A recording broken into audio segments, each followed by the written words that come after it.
લે આ દિવ્ય કમંડળ. આ કમંડળમાં પાણી ભરી તારા હાથમાં લઈ જે માનવી મારા પ્રકોપનો ભોગ બન્યા છે એમના પર છાંટીશ તો એમનો પ્રકોપ શાંત થશે. આ મારું વચન છે દીકરી. હું તારા બધા જ દુઃખ દૂર કરીશ. માં, તમારા દર્શનથી હું અતિ પાવન થઈ ગઈ છું.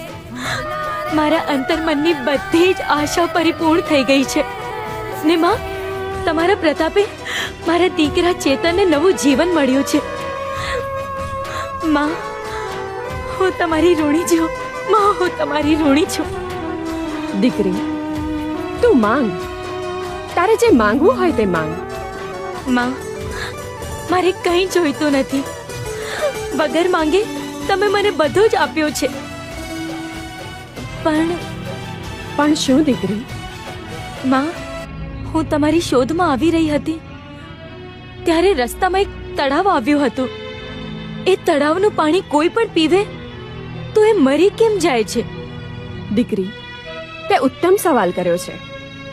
જે પારકી પીડા અને પારકું દુઃખ ભાંગે ને એ જ સાચી ભક્તિ કરી શકે છે. એ તળાવ ગયા જન્મમાં એક સ્ત્રી હતી. ઈર્ષા, રાગ, દ્વેષ એ બધા જ અવગુણો એ સ્ત્રીમાં હતા. એના ઘરે કોઈ આવે તો એને કંઈ પણ ના આપતી.